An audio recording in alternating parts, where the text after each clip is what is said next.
They've designed the new cars, they've tested them for weeks, they've polished and honed every facet of their teams. They've qualified for the Australian Grand Prix, and now, look down, it's almost time to race. Round 1 of 17 starts the 2000 Formula One World Championship here in Melbourne. Almost time to go. Perfect weather, fabulous location. Who's going to win? Well, who knows? I'll tell you something, Jean Alesi is in real trouble for his first drive for Prost. Into the garage, out of the car, with a very unhappy expression on his face. They've now put him in the spare car in the garage. He'll be starting from the pit lane. But there is the man, and Martin, he amazes me. You walk up to him, he's about to get in the car, the double world champion, and start the Australian Grand Prix. You put a microphone in his face and he talks to you. Must be the vodka they have going through their veins, I think, up there in Finland. And yeah, Mickey does seem very cool, actually. And yesterday he was particularly brilliant, I think, having missed most of the morning. To stick the car on pole was quite sensational, and certainly gave Michael Schumacher something to think about. Michael was in the press conference saying, hey, third or fourth, it doesn't really matter, but it does matter to him. He was very angry about it. And I know people who know him and saw him later on saw a completely different Michael Schumacher. But what's confusing is just how fast that Ferrari seems to be when they, when they can string a few laps together. Michael says we didn't use our tyres properly in qualifying, so the paddock is pretty much expecting the two Ferraris, if they don't get ahead at the start, to be pushing the McLarens quite hard. But we were wrong about that yesterday. The amazing thing is the first 5 on the grid are absolutely identical to last year. 2 McLarens again on the front row of the grid, 2 Ferraris on the front row of the grid, but 4th last year was Rubens Barrichello. He's 4th of this year. Last year it was in a Stewart, and this year in a Ferrari. 5th on the grid, Heinz-Harald Frentzen, and his new teammate, Jarno Trulli, and he's been going well. But no one has said this yet, and it needs to be said, I think. Jenson Button, of whom so much is expected, and he's got so much attention being paid to him, was actually 2nd fastest in the warm-up this morning. And that is quite incredible when you bear in mind that he went off the track yesterday, had all sorts of problems. I thought he was astonishingly calm, cool and collected when you were talking to him. Yeah, he did seem very mature, didn't he? I mean, I'm sure the warm-up time was a bit of a confidence booster, probably not on full fuel, because he was some best part of 1.5, 2 seconds faster than teammate Schumacher. Well, then it's a spectacular time that means he should be screaming through the field. I think we should reserve judgment on that one, but nonetheless, it was a lap time, however much fuel he was on, that was within half a second of Ralph's qualifying time yesterday. And Ralph would have had no fuel in the car. Of course, nice and cool conditions this morning, unlike the track temperatures of 51 degrees towards the end of qualifying yesterday, which, as we've spoken about before, gives up an awful lot of grip. I can see Alesi out of the window here, lining up at the end of the pit lane. Now that's a drama, because that means everything is cold. He's not going to get an installation lap to go round to the grid. Stone cold brakes, stone cold engine and gearbox. Tyres not up to full operating temperature at all. They're already losing heat now the blankets are off. That's Salo. That's a different picture. That's Salo actually on the grid, of course, in the Sauber. So Alesi, and I know in '96 I started the second race here from the pit lane, and it was staggering how little grip you had when you arrived into those first few corners. But Alesi's experienced enough, the most experienced man on the grid, to cope with that. Pedro de la Rosa in the new Arrows, and very impressive it is too. And his teammate Jos Verstappen is 13th on the grid. So a 58-lap race. And there they are, soon to start the formation lap, the parade lap before the start, the Australian Grand Prix.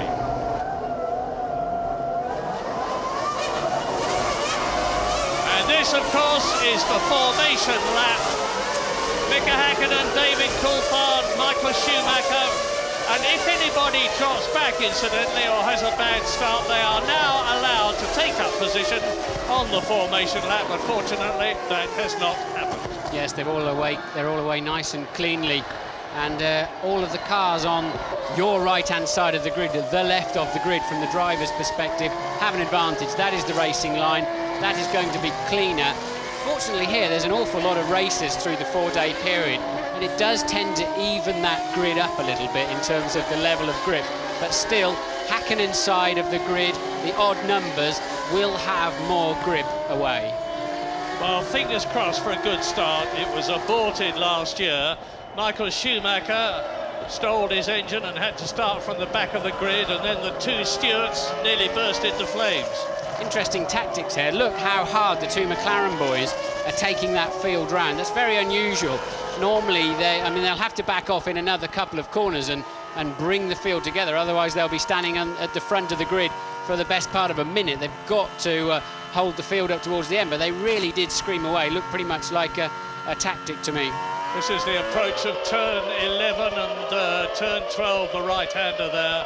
They accelerate up to about 165 miles an hour as they go past the Powerhouse Exhibition Centre, the one with the white roof there. Then down, this is a 16-turn course. The lap is 3.27 miles. Everybody, my understanding is everybody except Jenson Button on the softer tyres, and I'm also expecting very long first runs here, probably mid-30s in terms of laps before they come in. I think Ferrari were experimenting with two-stop fuel this morning, probably more to rattle the cage of McLaren than anything.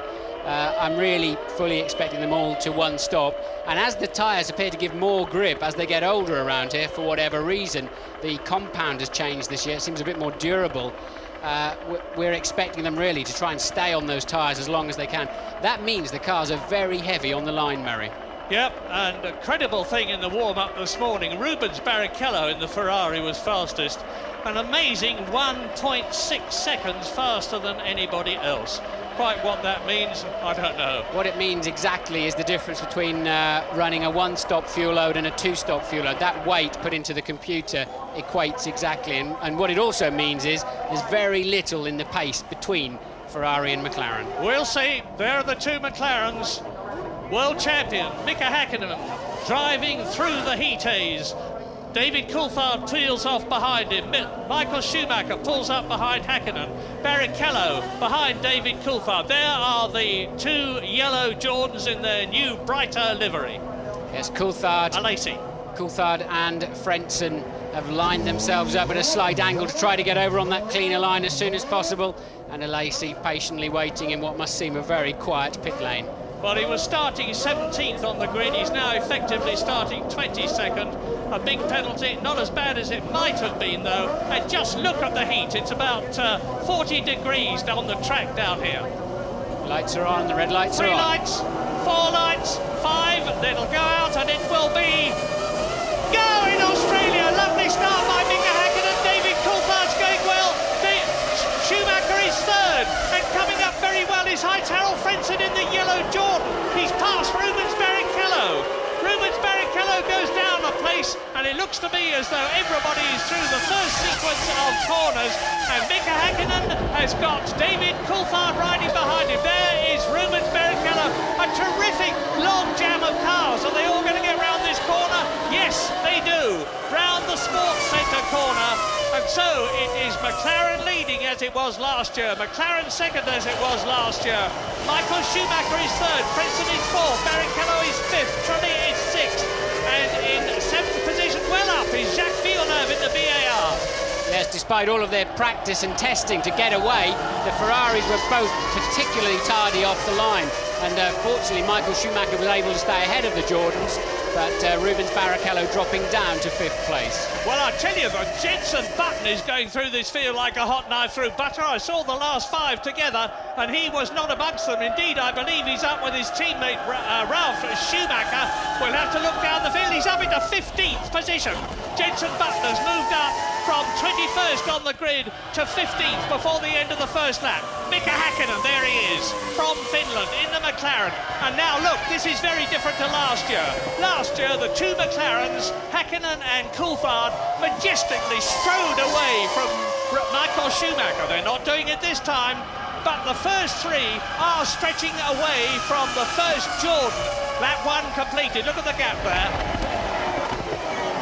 This is great stuff already, and we've got to have 58 laps weeks of this. It's going to be a long, hard, tiring race. Hard on brakes. When are the fuel stops going to come? McLaren, Ferrari, Jordan, Ferrari. Marc Genet has gone into the pits already, and at the end of the first lap, Jenson Button is in 15th place. Behind Rubens Barrichello, Trulli is 6th, Villeneuve is 7th, Micasalo is in 8th position. Eddie Irvine in the Jaguar has dropped down 2 places tonight. And Herbert is out of the race. Johnny Herbert, who's had an appalling weekend, is already out of the race. He's at the end of the pit lane here, so he's past the white line, now in vision with you, and well, no way they can recover that car, and there's no point in doing so anyway. And Johnny, well, what's he got to do? We say this every year, don't we? We do. Well, Jaguar have got a very special oiling system combining the oil in the engine and the gearbox. It's given a lot of trouble and is continuing to do so. And I don't know what's going to happen here. It looks like, oh, and this is why Johnny's out of the race. Look, he was minding his own business, going around the outside, and a Sauber and probably a BAR on the inside touched and just ran into him, has clearly damaged his car. Yeah, I was just looking to see where Herbert was at the time. What's interesting here, Murray, is the McLarens are actually just stretching away gently. Look, it was 1.4 second lead that Häkkinen had over Schumacher at the end of the first lap. Let's see what it is this time round. 2.2, look, so he's a full 8/10 up. So well, Michael Schumacher not showing that blistering pace yet. You heard what James Allen was saying, that it was sensible strategy, to a lot of people, to put Mika Häkkinen on a 2-stop strategy, David Coulthard on a 1-stop strategy between Häkkinen and Schumacher, which is where he is now. That would fit the circumstances at the present moment, with Mika Häkkinen definitely making the pace and a gap developing between Schumacher, who is 3rd, and Frentzen, who is 4th. That gap, 3.4 seconds. Yeah, I'd be surprised if Häkkinen's on a 2-stopper, to be honest, because I think that means unless he can really skate off into the distance, at some point he would have to overtake at least one of the Ferraris. So I think Häkkinen is just blisteringly fast in these early stages, which almost Senna-esque he's tended to be in the last few years. Yeah, Mika Häkkinen has got this incredible ability, which he demonstrated yesterday, to pull out something very, very special when it's needed. He did it for qualifying yesterday when he took that pole position for the 22nd time in his career. He's doing it again right now. But both McLarens failed on Saturday morning, where Ron Dennis assures me they know exactly what the problem was and it can't reoccur. Remember, the Ferrari was far more bulletproof last year in the reliability stakes than McLaren could achieve. So Michael will be probably reasonably happy sitting this, slightly disappointed the McLarens are pulling away from him, but it seems like he's pegged it this time around. Well, the thing that's interesting me at the moment is that I did not expect, the gap has increased very slightly to 2.4 seconds between Häkkinen and Schumacher. I did not expect Heinz-Harald Frentzen to get ahead of Rubens Barrichello in the Ferrari as quickly as he has, and to stay there. They're battling very closely on the track. We haven't seen them, but the Jordan is tucked right up under, and behind is Jarno Trulli in 6th position. So the 2 Jordans are 4th and 6th. Here are the leaders: McLaren, Ferrari, then Frentzen, then Barrichello, then Trulli. Yes, I expect to see more of Barrichello later in this race. He's particularly good around this racetrack. Plus, he's been so mature all through the weekend and so calm. He seems to be completely under control. Louise is with Johnny Herbert. Johnny, that was hardly worth doing your seatbelts up, was it? Well, it's been a weekend like that, to be honest. It's been very difficult for everybody. We knew we had an engine sort of problem. We hoped we'd come here and obviously got rid of most of that, but we still haven't. So we've got to put ourselves together, obviously, regroup, really delve into it and find the problem, of course. We have a few other reliability issues as well we need to do. But, you know, generally it's, we know the car, when it runs, is actually a capable car. But obviously it's just a bit frustrating, like today, where you get a good start, you're getting a little bit, all right, it was a bit I think Pedro got pushed by someone, he got pushed into me. But then the clutch went directly after that, so I was already on my way out, which is, you know, it's just a shame because we need the mileage now. Things can only get better. Well, you're watching now the Jordan followed by the Ferrari. It's Frentzen and Barrichello. Just behind them in 6th position is Jarno Trulli. Where is Johnny Herbert's teammate Eddie Irvine in the other Jaguar? He started 7th. He's been passed by both the arrows of Verstappen and De La Rosa and Mika Salo's Sauber and Villeneuve's BAR. So Eddie Irvine, the man who won this race for Ferrari last year, is down in 11th place. And Mika Häkkinen has now just made another fastest lap of the race. He's really flying, 1 minute 33.9. Well, Barrichello's got a job on to pass that Jordan, which is not too slow in any part of this racetrack. Barrichello's got the faster car at the moment, that's clear to see. But has he got enough of an advantage? There really are so few places around here. The braking and turn-in areas are short and very high-speed turn-ins, for example, into this chicane, and doesn't offer any overtaking opportunities. That's a Lacey trying to make up ground, trying to overtake the Sauber, and clearly locks the rear wheels, probably on downshift as he headed into the apex with a bit too much speed. And that's put him probably straight to the rear again. Yeah, his dander is well and truly up. He had made his way up from last to 18th. As we look at Jacques Villeneuve now, 7th position in the BAR, and right behind him is Mika Salo in the Sauber, the man who drove for Ferrari and BAR last year. Salo in the Sauber with the Ferrari engine, and Jacques Villeneuve will be looking not just for another finish, he didn't have many of those last year, but for BAR's first point as Pedro de la Rosa and Verstappen have a look at Mika Salo. The new orange arrows are going magnificently with the Supertech engine. They've got a brand new chassis, they've got two very tidy drivers, and one of them, Pedro de la Rosa, you can see in 10th position, is swarming about all over Salo, and behind the second one, Jos Verstappen, is Eddie Irvine in the Jag. Yes, and I'm expecting that arrows to be quick through the entire race. Looking at it, remember I said in qualifying yesterday, it's very supple at the rear. It seems like it rides the track and the bumps and the curbs, and I think that'll pay dividends if they're doing very long stints to keep the tyres better intact. Running quite wide there, Verstappen, but the arrows seeming to be confirming their winter season pace. Salo doing very well there in 8th place too in his first race for Sauber. Lap 6 out of 58. There's the leader, Mika Häkkinen. You can see how far he is ahead of David Coulthard.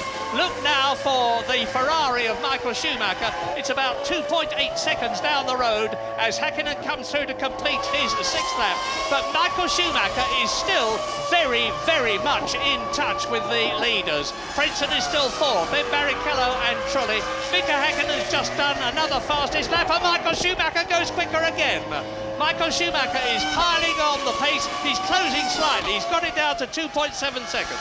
Yes, Schumacher is very fast in the last section of the racetrack, over half a second a lap faster than McLaren's, and that's where he's able to make it up. So Michael beginning his charge now. Barrichello still tucked up behind Frentzen by just 0.2 of a second. Button dropped back to 16th place. He's lapping about 2.5 seconds slower than the leaders per lap. And that is nothing to be ashamed of in his first race. Incidentally, it's the first race, of course, for the BMW V10 engine in the two Williams cars of Jenson Button and Ralf Schumacher, who is in 13th position, Ralf Schumacher. And David Coulthard is now taking up the attack. Fastest first sector this lap of 3.3 miles is split into 3 sectors. Eddie Irvine has spun, and it looks as though both Jaguars are likely to be able to shove off, says Eddie Irvine to the marshal. Yeah, well, the engine stalled, so Eddie's just trying to manoeuvre at 3-point turn it out of the way, and he wanted to decide which direction it was going in. So the safety car is standing by, we see from the computer here, but I think they'll clear that more than quickly. Oh, there's a wheel off there too, so whose wheel is that? Somebody else must have crashed in there too, you know, because Eddie Irvine had 4 wheels. Eddie Irvine had 4 wheels on his car. Look, there it is. So somebody else, not in our... Safety car is out. Safety car deployed, and we think it's De La Rosa has gone off into the wall. Well, that makes sense because they were together in 10th and 11th places.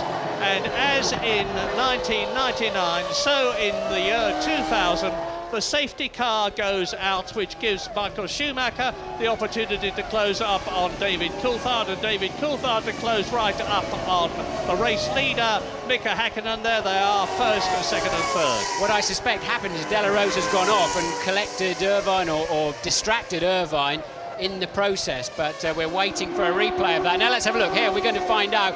De La Rosa running wide, look, and he's lost control there.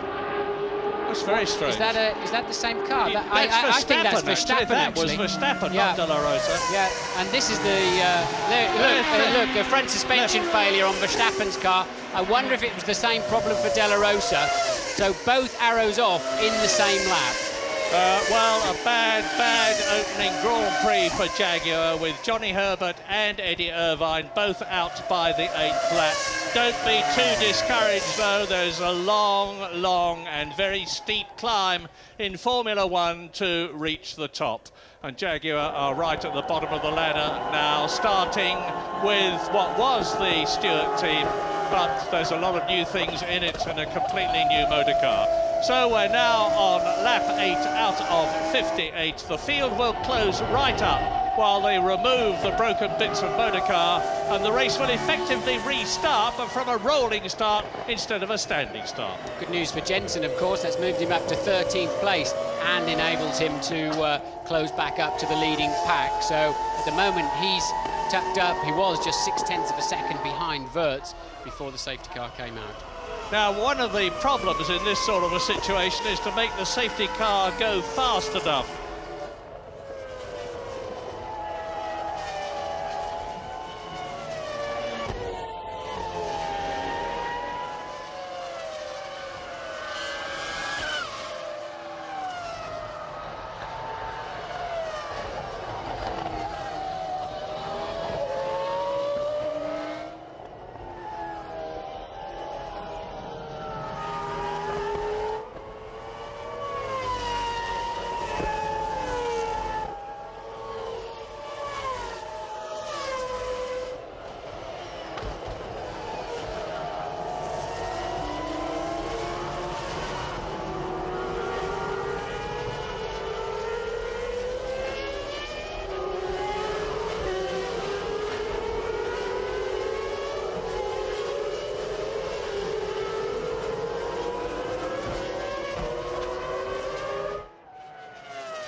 Into lap 10 of the 58-lap Australian Grand Prix. The safety car still out, and as I said, the race effectively restarting. Sprinting out from the pit lane comes Pedro Diniz in the Sauber, and bringing up the rear is Marc Genet there in the newly liveried Minardi, very much improved motor car. And the news, incidentally, that the takeover by the Spanish Telefonica organisation is almost completed, and it's quite likely that it will have been by the time of the Brazilian Grand Prix in 2 weeks' time, in which case the Minardi team will all move out to Spain from Italy.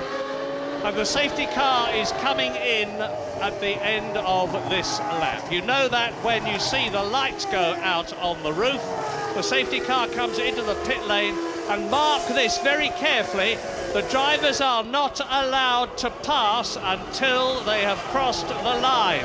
And Eddie Irvine realised that very smartly last year by hanging back when Mika Häkkinen, the race leader, actually faltered. Eddie Irvine passed him after the line and took over the lead. Well, they've put Verstappen back out on the track. They have repaired that apparent suspension damage, so hopefully they can understand exactly what the failure was all about. But they're going around there now. Their tyres are going to be 60 degrees centigrade. They need to be about 90. Their brakes are going to be 300 to 400 centigrade. They need to be 600 to 700. So they have to be very careful when they start this new lap, because as the tyre temperatures go down, so do the pressures. They're running normally about 20, 21 PSI. They're probably 15 or 16 now, so the car runs lower, and now they've got to try and build up some kind of temperature as they lead in to the restart. Häkkinen is in control. Once that safety car pulls off, Mika Häkkinen becomes the new safety car, and he has the control as to when to move over the line. Häkkinen leading, Coulthard second, Schumacher third, fourth is Frentzen in the yellow car, fifth is Barrichello in the Ferrari, sixth is Trulli in the second Jordan, seventh is Jacques Villeneuve in the BAR, eighth is Mika Salo in the Sauber, ninth is Fisichella, 10th is Ralf Schumacher, and the safety car is in, and the Australian Grand Prix again is go! Häkkinen, Coulthard, Schumacher, and the gap between them 1.4 seconds. I can never understand that, why they don't bury the nose of their cars under the gearbox of the one in front, why they allow the restart to take place without being as close as possible to the car in front. I know you have to a certain extent react to when, for example, in this case, Häkkinen decides to pull away, but they don't, not like the IndyCar drivers where they really seem to maximise this opportunity to overtake. The F1 drivers seem quite happy to go in line astern. As they are now, there's the McLaren leading, McLaren second, Ferrari third, Jordan fourth, Ferrari fifth, Jordan sixth. The top three rows on the grid are the top six cars in the race, albeit in a slightly different order, because Frentzen is ahead of Barrichello. And in seventh position there's Villeneuve, right behind him is Salo, right behind him Fisichella and Ralf Schumacher in the leading BMW Williams. That is in 10th position. Jenson Button, by the way, is 13th in the race. Lap 11 out of 58. Here they come. Michael Schumacher very close to David Coulthard this time around, not close enough to have a stab in the braking area, but he's certainly giving David something to look at in his mirrors, and Schumacher making a better fist of this early part of this restart when, as I said, all the temperatures are down, and Häkkinen, as ever, scampering away. And Barrichello challenging the Jordan in front of him of Heinz-Harald Frentzen. In comes David Coulthard. Now, this is a very, very early stop. Good heavens. Whatever strategy he's on, I wouldn't have expected a two-stop strategy to come in before another 8 laps. I wonder if he's got a puncture. There was a lot of debris on the track from the De La Rosa accident. I've got a feeling it's a left rear puncture for David Coulthard. It looked a little bit out of shape, that tyre. Bit of a guess on my part there, but I can only assume it's a puncture from Coulthard. Well, it must be that, and Coulthard, of course, is losing place after place after place, and Michael Schumacher has now only got one McLaren in front of him, and it is the McLaren of reigning world champion Mika Häkkinen. Mechanics are having a look at something else at the back there. David's obviously reported in, hey, I've got a funny handling, and what are they doing now? They're working on some kind of inlet on the side pod there, so they normally put some kind of electrical umbilical cord in there. He's got a fire in there, look. He's got a fire. James, can you see anything? Yeah, huge amount of smoke coming out, as you say, from the left side pod, trying to clear something. I think he may have picked up some debris. It may well just be moisture. Mechanic's happy. Car is on its way. It wasn't a fire, it was just a precaution. A little bit of a blast of the carbon fire extinguisher just to keep the underside of the floor cool. And of course, he is now very much last in the race. David Coulthard came in on lap 14 last year to retire with broken throttle assembly. Mika Häkkinen followed him later on during the race. And now Coulthard down last of all. No, look, there's a lot of smoke coming out of there, Murray. Sorry to interrupt you, but a lot of smoke coming out of the back of Coulthard's car as he turned into that corner. Oh, yes, yeah, there it is. That's it. David Coulthard out of the race. Well, it's a brand new Mercedes engine produced by Ilmor over the winter. Oil pouring out from underneath. I saw fluid dripping out from underneath, so the oil and the water jackets have been mixed up in the middle there somewhere, and a fairly terminal engine failure for Coulthard. He's about as lucky as Johnny Herbert, isn't he? Lap 13, Häkkinen leads Schumacher by just over 2 seconds. Frentzen is up into third place, challenged by Rubens Barrichello. There is the leader. Fifth is Jarno Trulli, he's moved up a place. In the points is Jacques Villeneuve in the BAR, followed by Mika Salo. Fisichella is 8th, Schumacher is 9th, Jenson Button is up into 12th position. I tell you, anybody can score points today. I think anybody has got a chance. As you see the engine letting on Coulthard's car, people have just got to stay on the racetrack this afternoon somehow, because look, we've already got how many cars left in the race? Well, just Herbert 16, is out, I think, at the moment. Yeah, Herbert is out, Irvine is out, De La Rosa is out, Coulthard is out, 22 started, so there are 18 left in the race. We're on lap 13. Michael Schumacher is speeding up. Mika Häkkinen, I can see him in his mirrors, and there is the Finn, the flying Finn as he calls himself. Yes, and we're not even a quarter of the way through the race yet, so plenty of action to come. Look, and reliability seeming a big issue. Yeah, look at the side pods, incidentally, of that leading McLaren. There's a new design feature. You see the kind of couple of trumpets sticking up out of the back. There they are, thank you very much. That is to get rid of the hot air from the radiators without affecting the airflow over the wings. If it works, the others will have it soon. If it doesn't, McLaren will drop it. But they've done a lot of testing, so it must work. Häkkinen a full 0.6 of a second faster on that lap than Michael Schumacher. His lead up to 2.9. He's no longer got a rear gunner in the form of David Coulthard to help him out, so he's decided to pick up the pace. Obviously very bad news for McLaren in the Constructors' Championship. The most points they can hope for now are 10 from Mika Häkkinen winning this race, and it's by no means certain he's going to do it. And Ferrari could score 10 points if they could get Rubens Barrichello behind Michael Schumacher up into third position. But that's speculation. There's a long, long way to go, and Häkkinen is now leading Schumacher by an increased margin of 2.9 seconds. Clear track behind Schumacher. Frentzen and Barrichello pretty close together. There they are, rounding turn 12 on their way to the golf course corner. And in 5th and 6th position, both the Jordans, incidentally, are doing well. Jarno Trulli is 5th. Yes, Coulthard's car must have been incredibly hot, having had the safety car laps where they can tend to pick up a lot of engine temperature, not much air going through the side pods, and then that awfully long pit stop. And it doesn't surprise me at all. He had engine failure on the way out. Whether it was his reason for going in or not is another matter. Louise is down with Eddie Irvine. Eddie, from the camera angles that we could see, it was a bit difficult to tell who collected who. Talk us through it. No one collected anyone. De La Rosa just hit the wall and bounced out in the middle. I lifted to slow down. The car just spun the minute I lifted. This is a handling thing we've been talking about. So there is Frentzen, and behind him Barrichello. Now this is looking good for Jordan. I was talking to Mike Gascoigne, the designer, just before the race started, and he was very, very optimistic about their chances.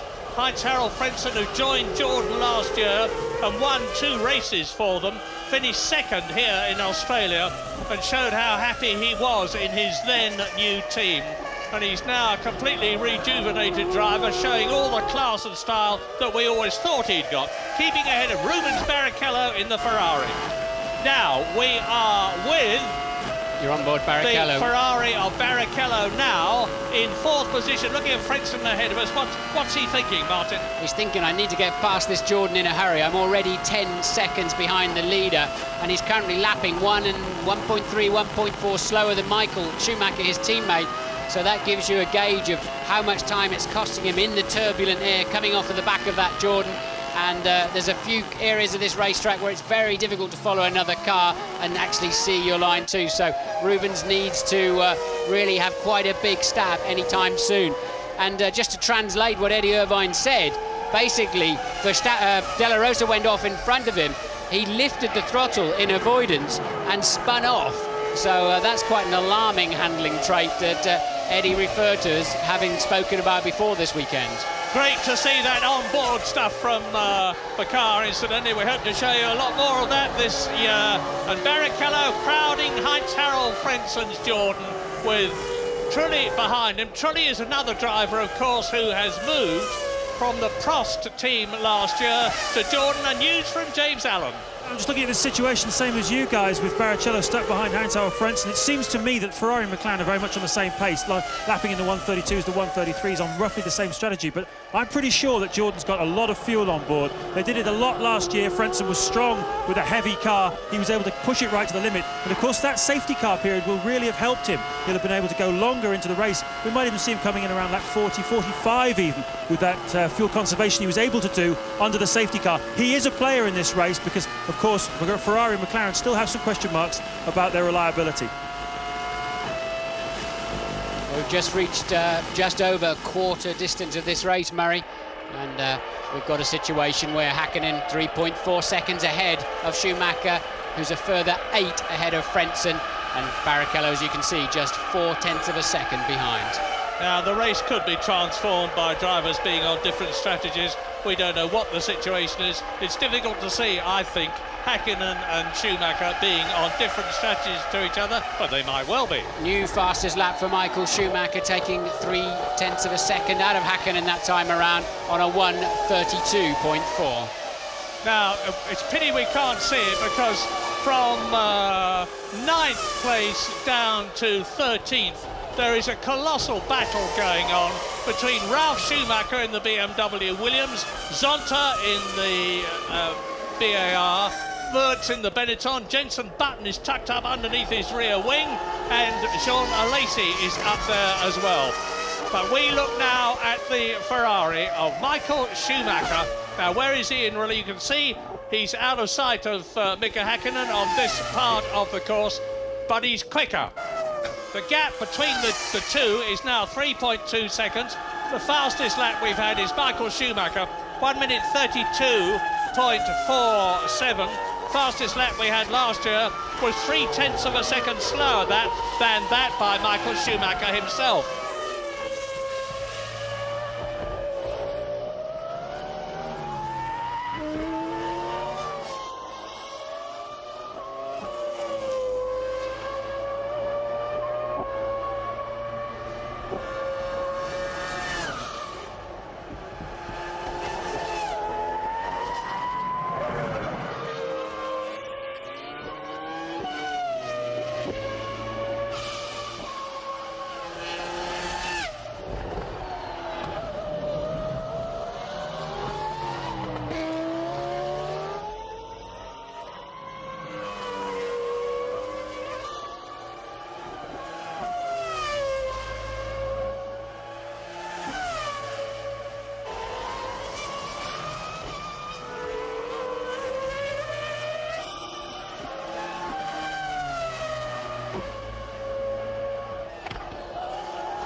is the newly liveried BAR of Ricardo Zonta from Brazil. Hakkinen out, Murray. I think that's Hakkinen slowing. Mika Hakkinen out of the race. Both McLarens, as they were in 1999, retiring, and Michael Schumacher goes into the lead. And it looks as though if he can keep going, he's in a very strong position to do well in Australia, which is something he has never done before.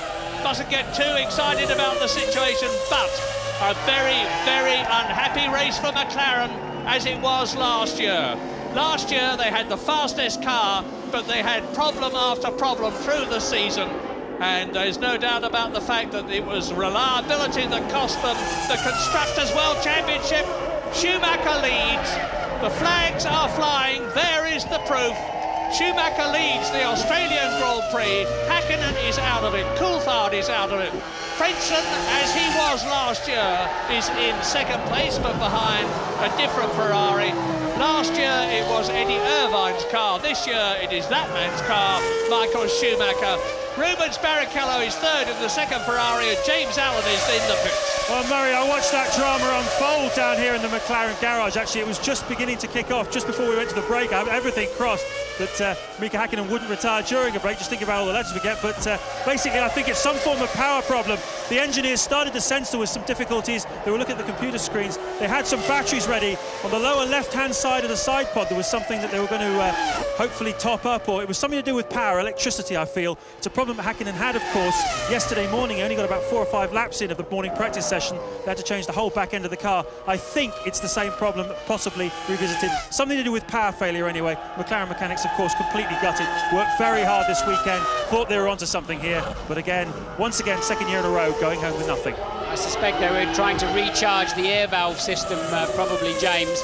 And in that case, judging by the amount of smoke coming out of the back, may well be similar to Coulthard's car in that it was running out of compressed air for the valve system. And another retirement now did it in the Sauber, so that means we're going to be down to just 15 cars. Only 8 finished last year. Mika Hakkinen adjusting his new hairstyle as he takes his helmet off. But Michael Schumacher now with some 38 laps still to go, leads by a comfortable 17 seconds from Heinz-Harald Frentzen. Rubens Barrichello right behind Frentzen's Jordan. And I'm keeping an eye on Jenson Button for Britain, because he's now moved up into 11th position as a result of the disappearance of Mika Hakkinen. Just 1 place off the top 10. And he's lapping within 0.3 of a second of Ralf Schumacher, so pretty impressive start to Jenson Button's career here in Melbourne. Now, last year, as I was saying, just 8 cars finished the race. Now, I said earlier on that they've designed entirely new cars. Formula One is always changing them. They've tested. They've tested in Barcelona, they've tested in Jerez. Williams went out to South Africa, where it rained most of the time. But you can test until you're blue in the face or red in the face in the case of Ferrari, and you don't get the same pressure that you get in a race. Maybe we've had that proof here today with the 2 McLarens going out, and the pressure now is on Heinz-Harald Frentzen in the yellow Jordan. There is Rubens Barrichello third behind him. The next car you see is Jarno Trulli, who is in a 4th position. Now, there is only 1.3 seconds between that Jordan of Frentzen coming through to complete the lap and his teammate Jarno Trulli in the 2nd Jordan, who is behind him in 4th position. Ron Dennis said at a press conference this week that even if he didn't win the race, but having led by a lap or something, as they have done in the last couple of years here, he'd rather that than break down and not be well ahead. Well, he's got exactly that scenario. He didn't appear to have a pace advantage as they have in previous seasons, and I think Michael breaking his leg last year certainly helped them out in terms of making up for the lack of reliability they had. but I think they'll be concerned by, more so this season, by Ferrari's pace and their still apparent lack of reliability. Yeah, there is no doubt about the fact that Ferrari is much closer to McLaren than it was last year. Last year, Häkkinen was 1.3 seconds faster than Schumacher on the starting grid. This year it was only half a second, and that is confused a bit by the fact that Michael Schumacher had a very quick lap at the end of qualifying, which he wasn't able to complete, which would have possibly given him pole position. So I would say that it's even Steven between the McLaren and the Ferrari this year so far. And Ferrari, of course, is fabled for its reliability. Well, this is a curious lap from Barrichello. We just happened to go on board with him. He's done 2 green sections on the computer, his fastest 2 sections of the race so far, after 22 laps completed on their 23rd, coming towards the end of it now, and has suddenly zoomed right up to the back of Frentzen. Probably he's been told to pick the pace up a little bit. Yeah, let's look at the constructors. Ferrari is leading this race. Jordan are in a very strong position, with Frentzen in 2nd position and Trulli in 4th place. Ferrari, of course, we've got Barrichello in 3rd position. BAR are on target for at least 1 point at the present moment, because Jacques Villeneuve is in 5th position, and he's more likely to finish the race this year than he did last year. By this time last year, he was out with a broken rear wing, which brought the safety car out, and he's got the Honda engine this year in the BAR, and it's been very, very reliable all through testing. BAR are looking good at the moment for their first point, and Sauber are on a single World Championship point if they finish this race, which has still got 36 laps to run, because Mika Salo, the Finn, who joined them from Ferrari as a result of Michael Schumacher coming back for that absolutely sensational drive at Malaysia last year. Mika Salo is in the Sauber team. Now 7th is Fisichella, 8th is Ralf Schumacher, 9th is Zonta, 10th is Alexander Wurz, 11th Jenson Button. We're watching Trulli in 4th place there, but remember, Salo could have and should have won in Hockenheim last year, had to give the race up to teammate Eddie Irvine when he stood in for Michael Schumacher. And I have to say, Salo hasn't shown this kind or that kind of performance earlier on in his Grand Prix career, so Mika has clearly stepped up a gear somewhere. 22 started, 16 left, 6 retirements. Here they are in retirement order. Johnny Herbert out in the Jaguar, Eddie Irvine out in the Jaguar, De La Rosa out in the Arrows, David Coulthard out in the McLaren, Jos Verstappen out in the Arrows, Mika Häkkinen out in the McLaren. Both McLarens out of the Australian Grand Prix, both Arrows out of the Australian Grand Prix, and both Jaguars. 3 very unhappy teams with a lot to do. And leading still Michael Schumacher. Well, is this going to be the brilliant double world champion Michael Schumacher from Germany's race? It's his 127th Grand Prix, of which he has won an incredible 35. I can see a Prost in the pit lane, stationary in the pit lane, Murray out of the window, so I can't see which driver it is from here, but it looks like we may have yet another. Hearing on the radio, it's Heidfeld, so we've got yet another retirement from this motor race. Yes, I was talking earlier on and I think got distracted. This is the first race of the year, and although testing is one thing, racing is another, particularly in this sort of heat. It's not nearly as hot as it was yesterday. The track temperature yesterday at one point nudged up to 50 degrees. It's 35 degrees now, but it's still mighty hot.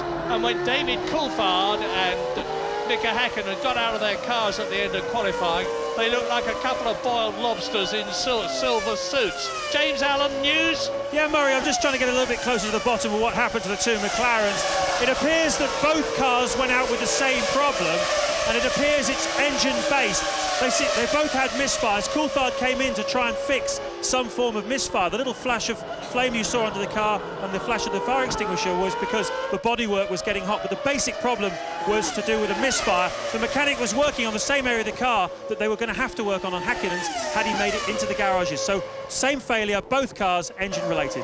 Thanks for that, James. Clearly a lot to do. And here is Schumacher coming up to Diniz. Pedro Diniz, who is in 14th place. 15 cars left now. Nick Heidfeld out of his first Grand Prix for Prost, the Formula 3000 champion of last year. But I think he's... I've just had news that we think he's actually rejoined the race. Yes, he's out of the pits, I see on my screen in front of me. Nick Heidfeld has rejoined, so there are 16 runners still left. Michael Schumacher is leading Frentzen now. There is Frentzen by 20 seconds. There is Barrichello in third position, and Trulli very much in touch in the second yellow Jordan. Yes, but we're seeing a performance similar to Michael Schumacher's, really, especially now the McLarens have disappeared off the scene, similar to last year in Malaysia, because he's been lapping a full 1.3 seconds faster than his pursuers. He's 20 seconds ahead of Frentzen.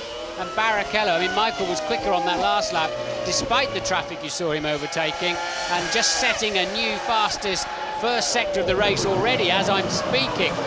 Michael just really in a league of his own at the moment. Martin, your thoughts on the fact? No, not your thoughts on that, because with the news that on lap 26 it is still Schumacher, Frentzen, Barrichello, Trulli, Villeneuve and Salo in 6th position.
Lap 28 out of 56, which, unless I'm very much mistaken, is half a distance for the Australian Grand Prix.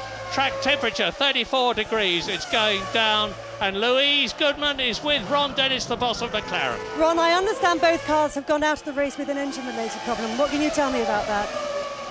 Yes, that's quite correct. They suffered exactly the same failure, which was pneumatic failure in the valve gear, which is exactly the problem we had with two engines in qualifying yesterday, or practice in the morning. What's obviously frustrating is that, you know, we complete thousands of miles testing to avoid these sorts of problems at a Grand Prix, and probably some spec change has occurred between the last test and the preparation of these engines, which has caused these failures to occur. On the positive side, they're all exactly the same.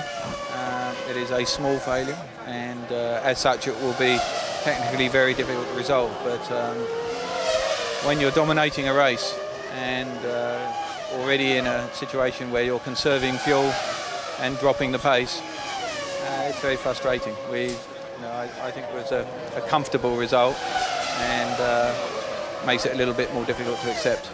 Thanks for talking to us. New fastest lap of the race for Michael Schumacher. Strangely, pole position was slightly slower this year, and that's unusual, but the race pace is faster. Michael's still pulling out over a second a lap on his pursuers, and he's lapping best part of 2.5 seconds a lap faster than, for example, the Williams, the Benetton, and the midfield group that are running from 5th through down to Jenson Button in 11th place. 2.5 seconds a lap faster. James is with Mika Häkkinen. Mika, you were driving so well there. You must be incredibly disappointed. Yes, extremely. I am very disappointed, but luckily we have still as much races to go like was total last year, so I think I still have a pretty good chance to score some points this year. Last year Ron said he'd like to lead this race. That's more important, even if you're retired. Do you still feel that way? Do you feel you have the edge over Ferrari from what you've seen this afternoon? I think we are very competitive at the moment, very strong, and I'm happy with the speed of the car. I'm not happy to finish in the Grand Prix, and like you probably heard me yesterday saying, what is important here to come here and score some points. Top 6 for scoring points, I'm happy. That did not happen, so it doesn't feel very nice at the moment. Thanks a lot, Mika. Out of the race goes Jean Alesi, a very pragmatic Ron Dennis saying how it is, a very pragmatic Mika Häkkinen reflecting on the situation. And yes, I am very much mistaken. Twice 26 is not 58. We are not quite at the halfway point of the race. Well, we are now, actually, because we're on lap 29 out of 58. As you watch Michael Schumacher, he's lapping driver after driver. He's on his 30th lap. He's leading Heinz-Harald Frentzen by nearly 25 seconds. Frentzen has continued to have Barrichello glued to his gearbox, and Trulli is 5.5 seconds down the road in 4th place. Jacques Villeneuve in the BAR is still in a comfortable 5th position, with Mika Salo pressing in pretty hard. 7th is Fisichella, 8th is Schumacher, 9th is Zonta, 10th is Wurz, 11th is Jenson Button, and the Ferrari mechanics are out, presumably to bring in Michael Schumacher, the race leader. I wouldn't think, Martin, that they're bringing Barrichello in and hoping there's going to be a change between him and Frentzen as a result of a quicker Ferrari pit stop. Well, they may have left Michael slightly lighter at the beginning of the race to give him a chance to pass the McLarens and still stay on a one-stopper. Or they could be thinking of, is Schumacher coming in the pits now, they could have been thinking of trying to get Barrichello past Frentzen by stopping him very early. In fact, they might be better off stopping him very late.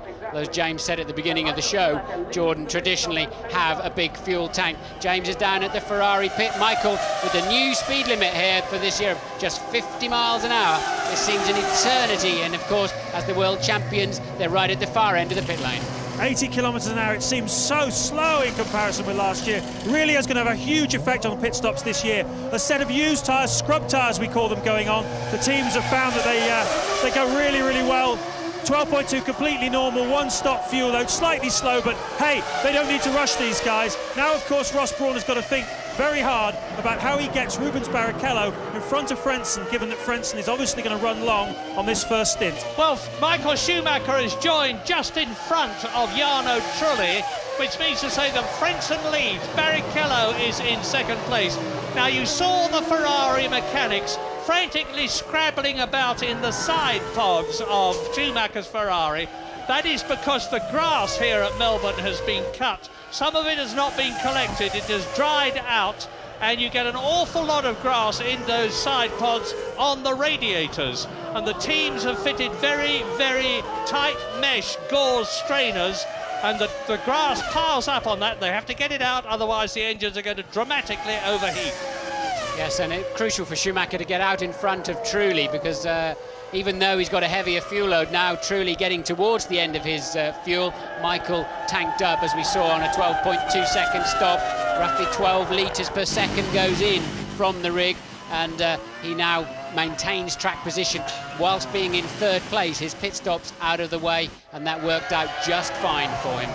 Well, now the interesting thing is how much longer is Heinz-Harald Frentzen going to stay out in the lead, with Rubens Barrichello pressing him very hard indeed. There is the Jordan crossing the line. Now let's see where the Ferrari is behind it. There is Rubens Barrichello, and you just saw the flash of Frentzen's wing, so it's a very close fight in the front for the lead. Now, if Frentzen can stay out quite a long time by having a heavier fuel load when this race started, it will mean to say that he'll have to take on less fuel when he stops, therefore take less time, and therefore be in a stronger position. But that again is speculation. Lap 32 out of 58, Frentzen leads. There's Barrichello behind him in second place. Frentzen was in second place last year.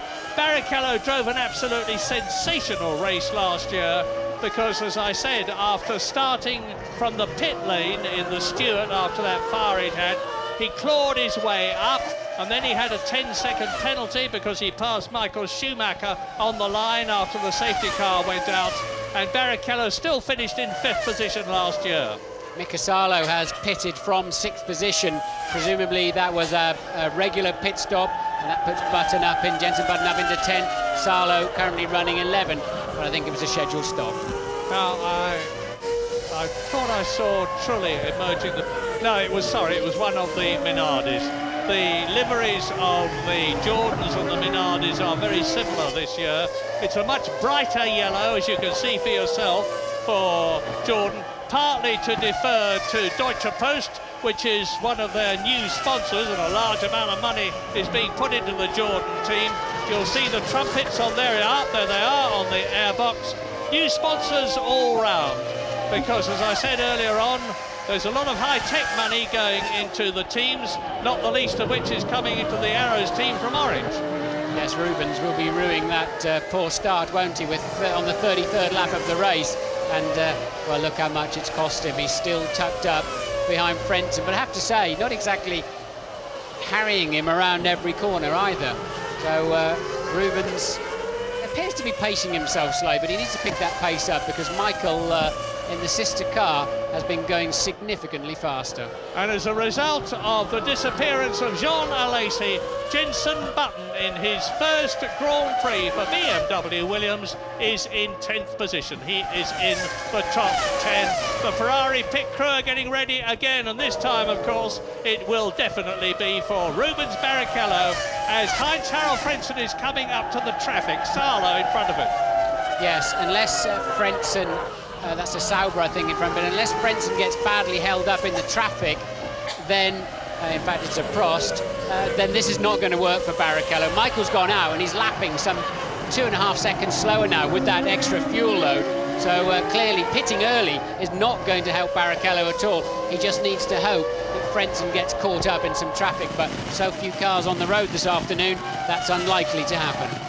So we're riding with Rubens Barrichello from 3rd position. He made a brave try to get past Heinz-Harald Frentzen as they were lapping Nick Heidfeld in the frost, but comes up into the pit lane. Up on the jacks goes the Ferrari. Off come the old tyres and wheels, on go the new ones. Out comes the fuel filler, 9 seconds. Rather a slow start. Yeah, it's a bit of a jerky getaway there for Rubens. He just seems so serene this weekend, almost too serene. He's been cruising around, happy to talk to anybody and driving really beautifully, but a bit tardy away there, and that certainly won't give him a chance to slingshot Frentzen, although I'm looking to see what kind of traffic Frentzen does have in his view.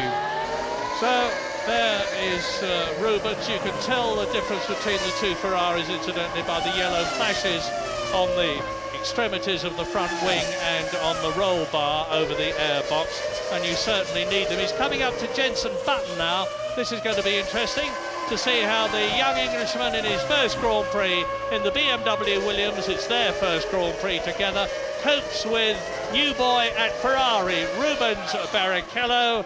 And Barrichello is in his 113th Grand Prix, despite his comparatively tender age of 27.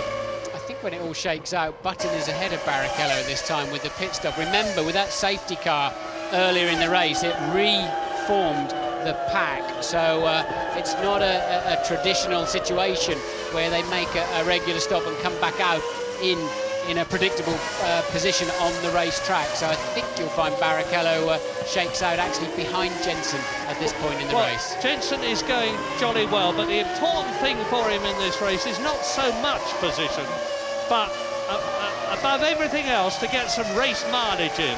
He's had comparatively little testing in the Williams because they've had a lot of development problems with the engine in particular. They had rain in South Africa when they went out to Kyalami for a full week, and Jensen is definitely light on mileage. So the deeper into this race he can get, preferably to finish it, the better off he will be for the future events. And he's in 9th place now, as Martin has correctly pointed out. Rubens Barrichello, as a result of that pit stop, is in 10th position. So Button moved up a place, and Rubens Barrichello has dropped from 3rd to 10th.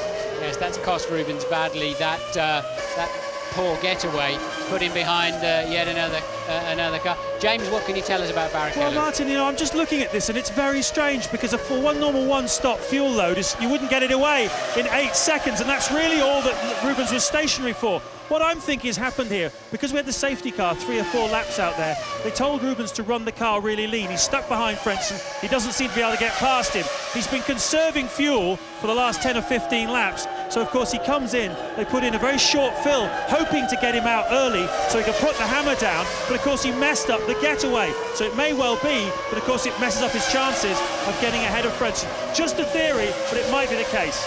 Yeah, I guess you'd never choose a Ferrari as a getaway car, necessarily attracts too much attention.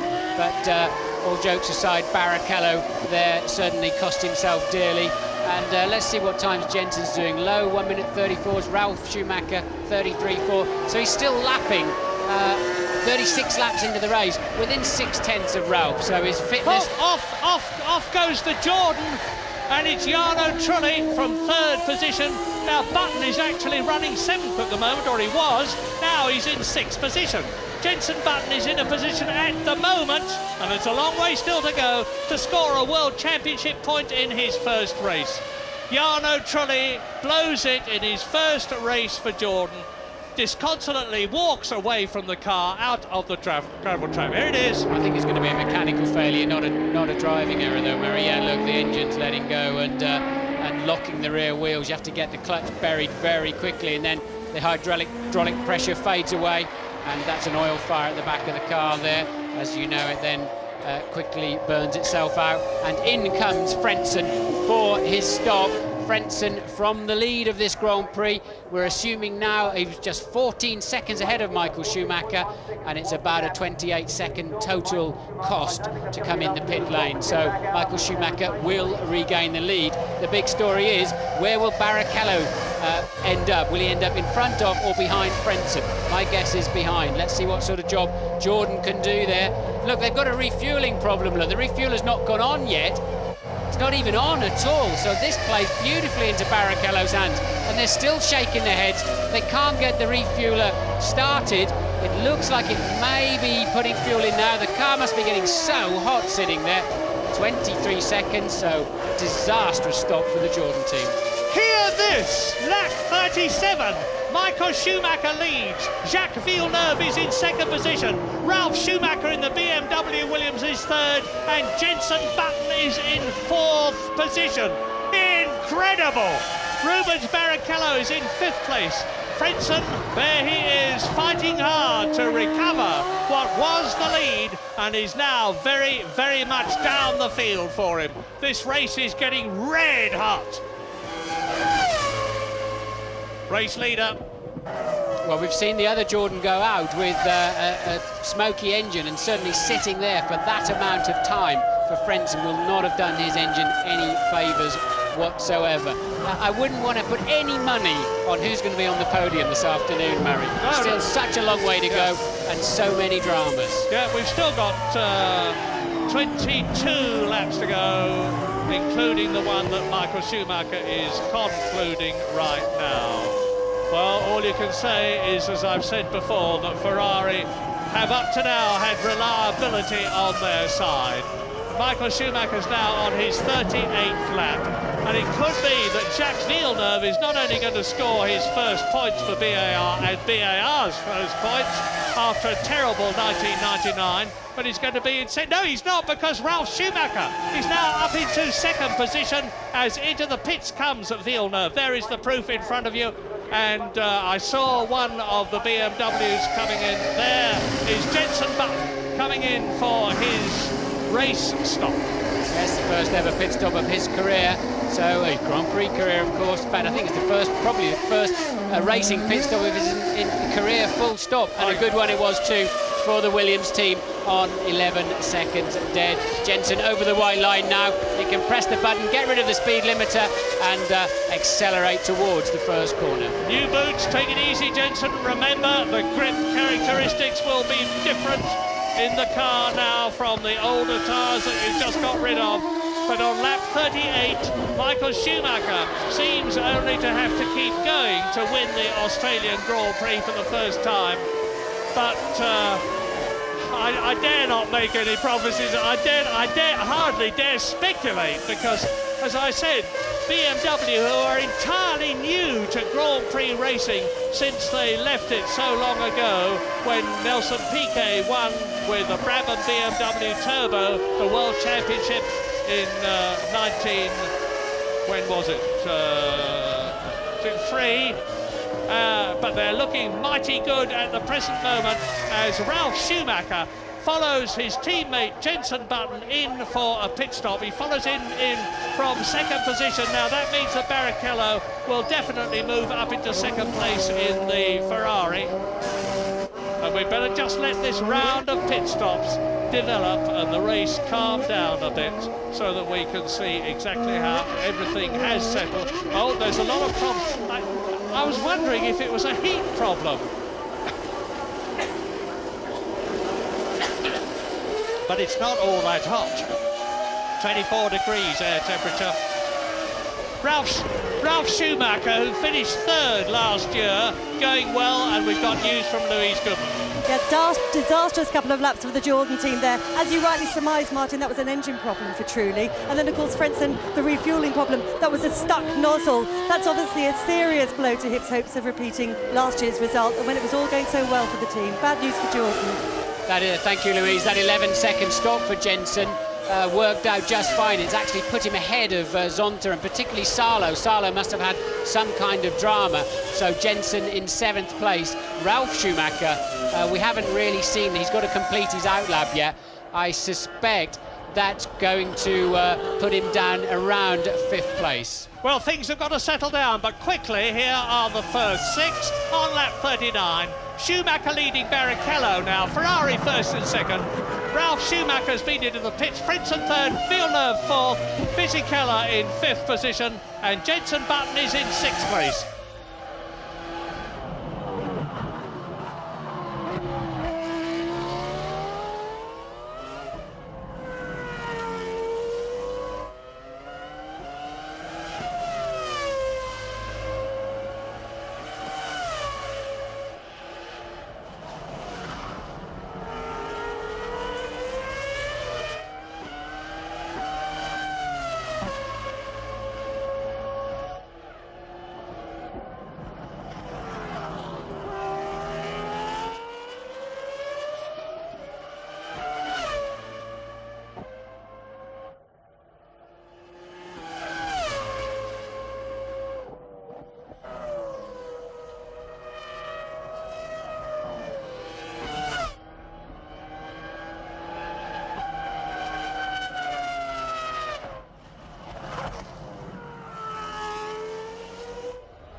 Lap 41, 17 to go. Michael Schumacher has slowed down a lot. There is Frentzen. We think he is coming in to retire from the race.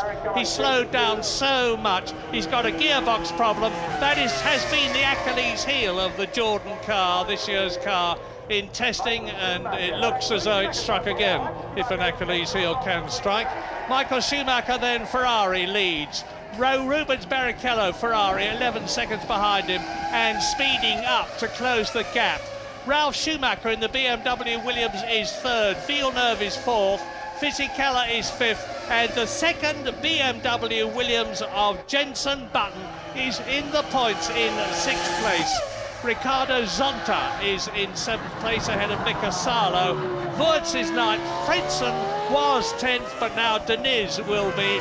There are only 13 cars left with 17 laps to go out of the 22 who started.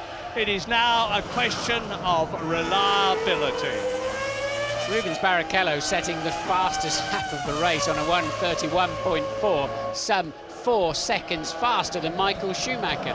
Don't really understand why Michael's backing off quite so much. They do have a 40-second cushion back to the next runner, which is now Ralf Schumacher in the Williams. So I assume when Rubens gets up to the back of Michael, he won't be able to do anything about it. He'll have to follow him. But Michael's looking in his mirror there to see where he is, but why is he going quite so slowly? Well, has he got a problem? You remember the last year when Irvine was number 2 in the Ferrari team, he was number 2. And if he was in front of Schumacher, he had to move over and let him through. Now, Rubens Barrichello has made great play out of the fact that he's not number 2, he's 1B. And he has not got to give way to Schumacher, but has Schumacher got to give way for him if Barrichello is in a faster car? I very much doubt it. Schumacher now on his 43rd lap, and Barrichello looks as though he's going to be making one of the quickest laps of the race. In fact, the gap is down to 4.8 seconds. If it continues at this rate, in about 3 or 4 laps' time, we're going to see the two Ferraris absolutely together, and that is going to raise a very, very interesting political situation. Yes, Michael's pace is matching everybody else, plus a little bit on the racetrack, with the exception of Barrichello cruising up behind him in second place. Jenson just 0.6 of a second behind Fisichella and lapping faster, so there'll be a squabble there for 5th place quite soon. Behind Jenson, Zonta and a recovering Salo we didn't see, but he must have had a very poor pit stop. Salo, who was running so well, lost out quite badly in the stops. That's a Minardi cruising in the background. That's Mazzarcane, the Argentine driver, in his first race. He's in 11th position. Incidentally, he's been a heck of a lot better than anybody expected him to be. No one had ever heard of him. He'd had a very undistinguished career up to Formula One, but he was really outstandingly good in the practicing and qualifying sessions, and looked worthy of a position in the Formula One team in a very much improved Minardi. Now here is Rubens Barrichello, who is lapping 2 seconds a lap faster than Michael Schumacher, with the gap now 4.8 seconds. In 2 laps, he's going to be with the boss. Schumacher is third, Ralf Schumacher. Villeneuve is fourth. A BAR going to get their first points. Fisichella in the new Benetton, designed by Tim Demcham, a much simpler car than last year's, running well in 5th position. 2 BMW Williams in the top 6, because Jenson Button is still 6th. Now here are the retirements again. Both Jaguars, Herbert and Irvine, out. Both Arrows out, De La Rosa and Verstappen. Both McLarens out. Coulthard and Hakkinen. Alesi is out. Trulli is out. And, of course, Frentzen is out, so that's both Jordans. I'll be amazed if anything other happens than Barrichello just cruises to not much closer than that. Here they are. And then just holds station. I don't believe Michael's got a problem particularly. They've got such a cushion, and this is a McLaren game, really, pacing themselves at the front of a Grand Prix with an easy 1-2 apparently in their pocket. James, what can you tell us? Yeah, Martin, still 15 laps to go in this race, of course, don't forget, so anything can happen in that situation. Down here in the Ferrari garage, they are absolutely calm, very sanguine. Michael, they say, has absolutely no problem at all. My gut feeling is I think Rubens is trying to do a bit of showboating. He wants to get as close as he can to Michael to show that You know, he's on the pace, he's right there, he's with Michael Schumacher going into this championship, whereas perhaps Eddie Irvine in the past might have been 40 seconds back at the end of a race. Rubens is going to be right with him. Help with a safety car, of course, but nevertheless, it's it's Ferrari looking pretty comfortable at the front at the moment. But as I say, 15 laps to go yet. Well, that 1 minute 31.4 of Rubens certainly proved your point there, James. But I think Michael has got it pretty much under control at the front. Remember, this is a tough track on brakes, particularly. We've seen Frentzen was going to win this race in '97. Brakes exploded. So they've got no reason. I'm a bit surprised they let Rubens push quite so hard. They've got no reason, really, to go any faster than they are. And it does appear now that Barrichello has just positioned himself a reasonable distance behind Michael. The worst case scenario is Michael having a technical failure or a driving error and taking the pair of them out if they get too close. And wouldn't they be popular with each other if that happened? Now let's ride with Barrichello and look at the master in the front. Michael Schumacher at work for Ferrari, seemingly on his way to his 36th Grand Prix victory out of the 127 Grand Prix he will have driven in by the conclusion of this one. Now, Barrichello, new to Ferrari, if he finishes second to Michael Schumacher, he can be very proud of himself. As I said earlier on, I understand that there's been a sellout at Sao Paulo for the Brazilian Grand Prix in 2 weeks' time. If Rubens Barrichello goes there, not only as Brazil's first Ferrari driver, but second in his first race only to Michael Schumacher, and he goes into the lead. That is, wow! I was going to say I think they'll deify him. I think they certainly will now. Michael Schumacher must have a problem, because there was no hesitation then whatsoever. No, hold on. He's got to stop again for gas. James was right. Well Didn't put enough fuel in it. They've got to let Rubens get down the road. He's probably got a bit of a quick stop at the end, a quick flash of fuel, and that's the only reason I can put on it. Well spotted, James. Thank you, Martin. But we'll see if it's right yet. That's certainly a dramatic development, whichever way you slice it. On lap 46 out of 58. Ferrari leads, Ferrari second, but not in the order we expected. Yeah, Ferrari, I've just heard, in fact I can see them out of the window, the massed cohorts of Ferrari, and it's Barrichello. I can see one of them carrying a board which has got Barrichello on it. So Rubino, as he is known not only in Brazil but everywhere else, and a very, very popular chap he is too, coming in for fuel. Now, Ralf Schumacher is 37 seconds behind him, so Barrichello will have plenty of time to take on a sort of splash and dash, come out into the track again in second position, and there he is coming into the pit lane. Are you there, James?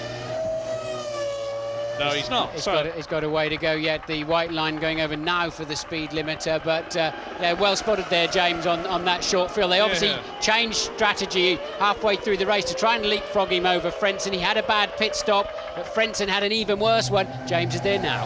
Yeah, I spoke to Rubens yesterday. I said, I bet you're looking forward to benefiting from one of those Ross Brawn race strategies. And he looked at me in the eye and he said, you betcha. Very, very short fill. 7.9, completely normal. Everybody here is absolutely as calm as you like. It was exactly part of the strategy to get Barrichello past Frentzen, and marvellous.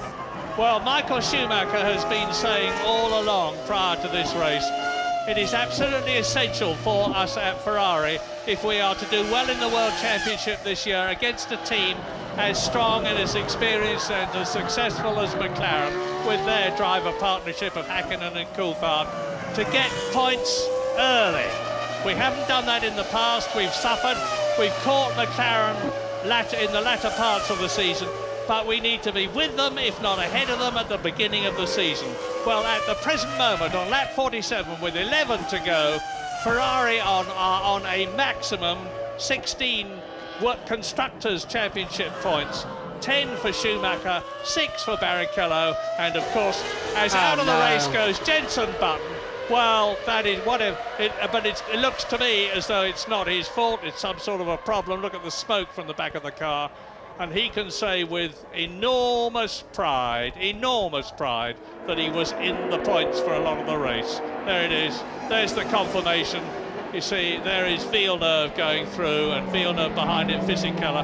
That's how close it was, because there is Zonta going past Jenson Button as he parks the Williams, and the rear wheels lock up. So definitely not Jenson's problem. I think there's a little hard work probably to do in Munich, unless in the very unlikely event of the gearbox locking up. Well done, Jenson Button. Brilliant performance from Button, it has to be said. His pace was good, it didn't fade away as the race went on. He was mixing it with some more experienced drivers, and I have to say, a very, very impressive debut for Jenson Button.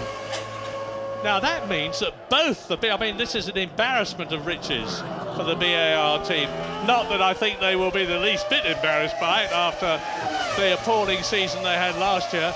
But both their drivers are now in the points, with Jacques Villeneuve in 4th position and Ricardo Zonta from Brazil in the second BAR in 6th position.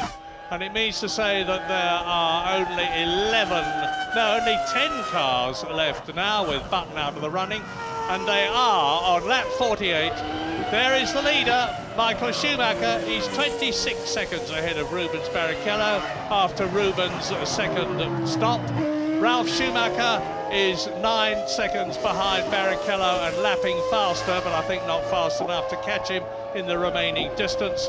Jacques Villeneuve is in 4th place, 16 seconds behind Ralf Schumacher.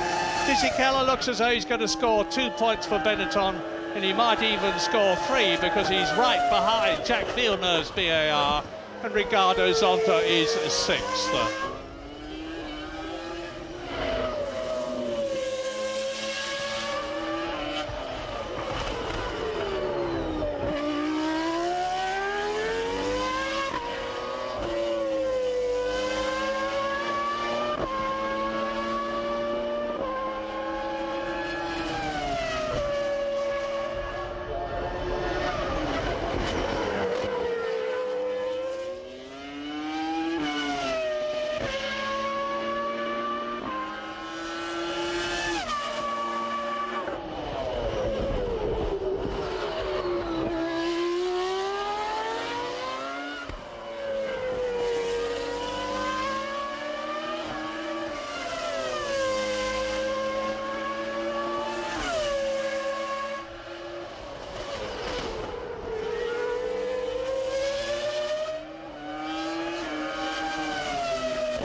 Lap 50, 8 to go, including the one they are on. Michael Schumacher, a commanding lead of just over 24 seconds from his teammate, Rubens Barrichello. Sadly, Jenson Button out of the race, which looked like an engine problem when he was about to score a point in his first World Championship race.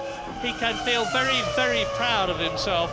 BMW can feel very, very proud of themselves, because I don't think even in their wildest moments they would have expected to score points. Did you catch a load of that, Murray? Schumacher well out of shape in the first corner. Unbelievable. What an he's just having fun, I think, but I bet he won't do that again next time around. Look, gets on the throttle and has to give it a full half a turn on the steering wheel, which is a lot in a Formula 1 car, to put it. So I think he's just bored, probably. Well, I was saying that BMW can feel very proud of themselves to be in the points, and they are, because although Button is out, Schumacher, Ralph is very much in. Not only is he in, but he's lapping marginally faster than Rubens Barrichello in front of him. Although I'm pretty sure that's because Barrichello, knowing that there is a 9-second cushion between them, will not be pushing as hard as he could. Here's that scrap, Murray, look. This is Villeneuve, Fisichella. Salo has now passed Zonta. Salo is up into 6th place. And this is the scrap. Villeneuve, Fisichella, Salo, Zonta and Wirtz. And they're covered by just 2 and a little bit seconds. And Villeneuve there is 4th. There's Fisichella 5th. Salo 6th. Zonta is in 7th position and Wirtz behind him in 8th place. So 1, 2, 3, 4, 5 cars as quickly as you can say. It's battling for 4th position. Wonderful scrap, and this is the 51st lap of a 58-lap race. Yeah, I'd like to see a replay of how Salo made it past Zonta, actually. We haven't seen too much overtaking this afternoon. Be interesting to see where and how he was able to do it. Good performance from Salo today. As I said, I think he lost out in the pit stop somewhere, but he's getting it back up into the points. And at the moment, BAR look like they could be in for their first ever World Championship point. Here we go, look, we have got a replay. Salo taking a dive up, I think that's into turn 9. Good move there, made it stick, kept his line, and off he goes. Yeah, pretty experienced chap now, of course, Mika Salo. This is his 77th Grand Prix. He's driven for Tyrrell, he's driven for Lotus, he's driven for Ferrari, he's driven for BAR, now he's with Sauber, and he's not only pushing past Zonta as he has done, but he's closing up on Fisichella, looking for 2 points and not just 1, because Salo now in the Sauber with a very strong Ferrari engine has undoubtedly got more power than Fisichella, and he's looking for that place. There he is, number 17. There's Zonta, there is Wirtz. So both the Benettons are there, and Wirtz is just 2 places off a point. There's 2 other runners left in this race. Marc Genet is in 9th place in the Minardi, and Nick Heidfeld is still running in the Prost in his first Grand Prix, 10th and last. So there have been 12 retirements. Lap 52. Mika Salo getting a little bit ragged through 3, 4 and 5 there, but he's clearly the man on the move in that pack. He'd like to get up behind his great friend Jacques Villeneuve, who's currently running in 4th place. Sparkling performance here from Mika Salo. Look at the dust pouring off of his front brakes as he nails the middle pedal and tries to dump some speed, turns in nicely. That car's handling well. Well, the thing that's interesting me is the situation that BMW have not got one of the very latest, very small, very light engines for their return to Formula 1, and Honda have, and Ralf Schumacher in the BMW Williams is ahead of Villeneuve in 4th position. He's ahead of Zonta in 6th position. And it's not as though Jacques Villeneuve is a dusty driver. This is the world champion of 1997 that we're looking at leading this batch. There's Fisichella. Tim Gentian, who designed this car, can be very proud of himself. Yes, and Villeneuve making a mistake there into turn 14 too. We saw him lock up a wheel, but still heading the pack up as they come over the line.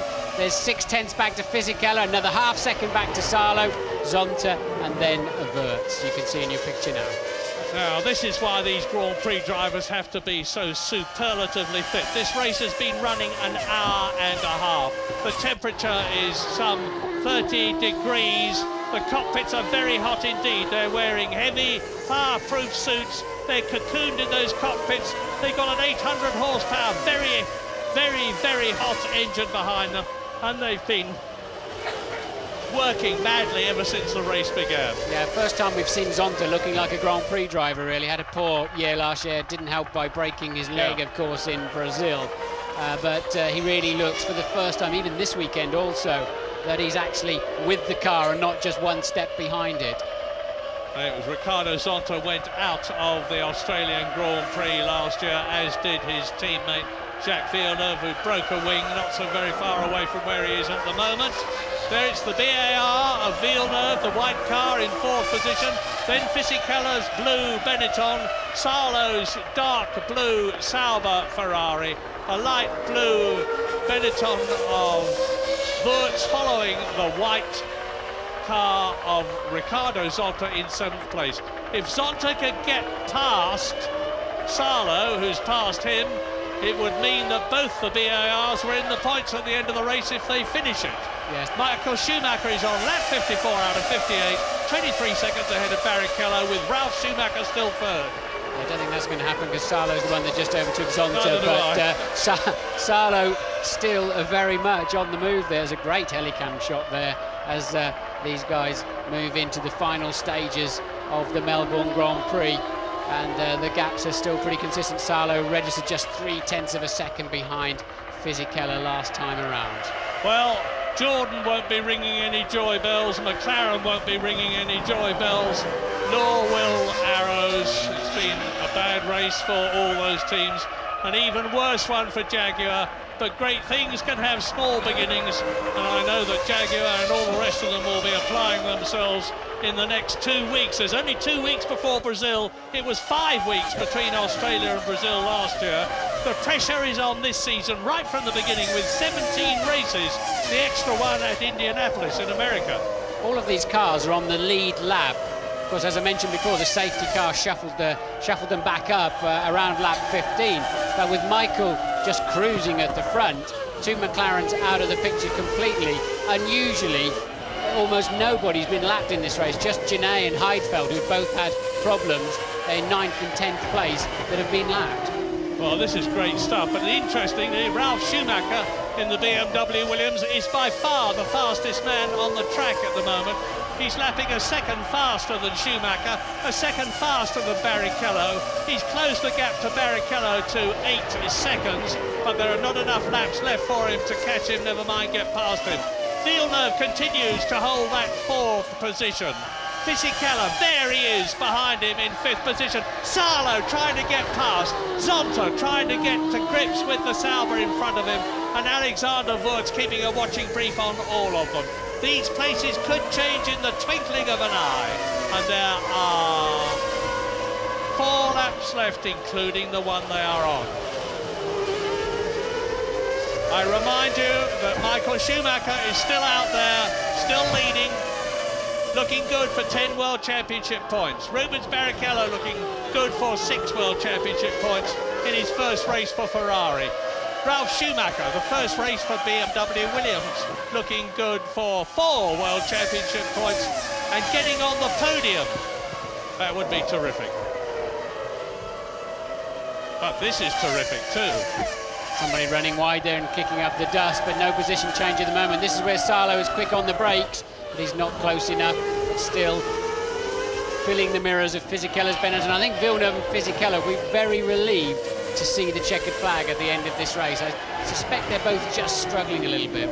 Salo, Mika Salo, the Finn, the very, very cheerful Finn, is pushing mighty, mighty hard. He's certainly going to score a World Championship point in his first race for Sauber if he stays where he is in 6th position, but look how close it is, anything could happen. And now, Michael Schumacher out there in front for Ferrari. I said earlier on that he's had a great deal of bad luck, ill fortune in Australia. If he wins this one, it's not only going to be... Oh, and Zonta having a look. It's going to be Michael Schumacher's first race win in Australia if he wins. He's got 2 laps to go, each of 3.3 miles at the end of this one. He's on his 56th lap.